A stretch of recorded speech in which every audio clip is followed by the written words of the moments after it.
आदरणीय प्रधानाचार्य महोदय जी, मुख्य अतिथि महोदय आदरणीय सरपंच साहब, मेरे दादो साहब, सम्माननीय गुरुजनों, गांव से पधारे हुए मेहमानों और प्यारे सहपाठियों। 26 जनवरी को गणतंत्र दिवस के रूप में मनाया जाता है, ये तो हम सबको मालूम है।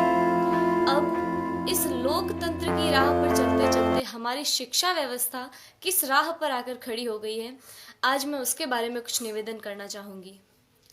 हमारे देश में दो तरह की शिक्षा व्यवस्थाएं चल रही हैं, अमीरों के लिए अलग, गरीबों के लिए अलग। अमीरों के लिए प्राइवेट स्कूल, गरीबों के लिए सरकारी स्कूल। मैंने कई बार देखा है, घर पर जब मेहमान आते हैं और पूछने पर हम ये बताते हैं कि सरकारी विद्यालय में पढ़ रहे हैं, तो उनके चेहरे का रिएक्शन, भाव एक अलग तरीके का हो जाता है। तब मुझे बड़ा दुख होता है। उन सभी लोगों से मैं ये निवेदन करना चाहूँगी कि आप बहुत बड़ी गलतफहमी में हैं, क्योंकि शिक्षा का जो स्रोत है, शिक्षा जहाँ से आती है, वो आदरणीय शिक्षक है। शिक्षा ऊंची बिल्डिंगों से, बड़े बड़े गार्डन से, अच्छी बसों में सफ़र करने से या एसी रूमों से शिक्षा नहीं आती है। शिक्षा आती है शिक्षकों से, और वहाँ पढ़ा रहे सभी शिक्षक राजस्थान सरकार या किसी भी सरकार द्वारा आयोजित शिक्षकों को चयनित करने की परीक्षा में असफल रहे हुए लोग हैं, जिनको सरकार ने शिक्षक बनाने से इनकार कर दिया है। वो सभी लोग वहाँ पढ़ा रहे हैं। हमारा सौभाग्य है कि हम जिस विद्यालय में पढ़ रहे हैं, वहाँ के शिक्षक राजस्थान सरकार द्वारा आयोजित शिक्षकों को चयनित करने की परीक्षा, जिसमें लाखों लोग भाग लेते हैं, उन लाखों लोगों में से चुने हुए शिक्षक हैं, जिनको राजस्थान सरकार ने शिक्षक बनने के योग्य समझा है। हमारा सौभाग्य है कि हमें ऐसे ट्रेंड टीचर पढ़ा रहे हैं। मुझे गर्व है कि हम अच्छे हाथों में हैं।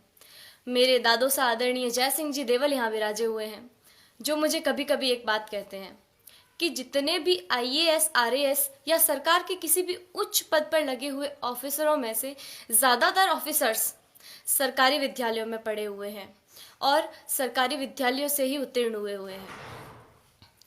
वर्तमान में एक डॉक्टर, एक इंजीनियर, एक वकील, एक बिजनेसमैन, यहाँ तक कि इन विद्यालयों में पढ़ा रहे शिक्षक भी अपने बच्चों को सरकारी विद्यालयों में पढ़ाना नहीं चाहते हैं। आखिर क्या कारण है? इसका कारण है संसाधनों का अभाव। मैं आप गांव वालों से भी एक निवेदन करना चाहूँगी कि कहीं कोई गरबा हो, गणेश चतुर्थी हो, कोई आयोजन हो, कोई ऑर्केस्ट्रा हो या कहीं धरना देना हो, तो आप लोग हजारों की संख्या में पहुंच जाते हैं और हजारों की तादाद में रुपया खर्च करते हैं, लेकिन इस विद्यालय की तरफ कभी किसी ने झांक कर नहीं देखा। इस विद्यालय की ओर देखने का किसी को भी समय नहीं है।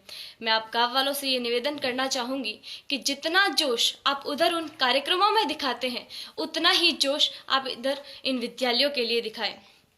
भविष्य में संजोगवश हम सरकारी विद्यालयों में पढ़ रहे छात्रों में से कोई प्रधानमंत्री या और कुछ बन गया, तो सबसे पहले तो हम ये कोशिश करेंगे कि भारत की तमाम सरकारी स्कूलों को एक उच्च स्तर पर ले आए, ताकि वर्तमान भविष्य में भारत में एक ऐसा समय आए कि सभी बच्चे सरकारी विद्यालय में पढ़ रहे होंगे।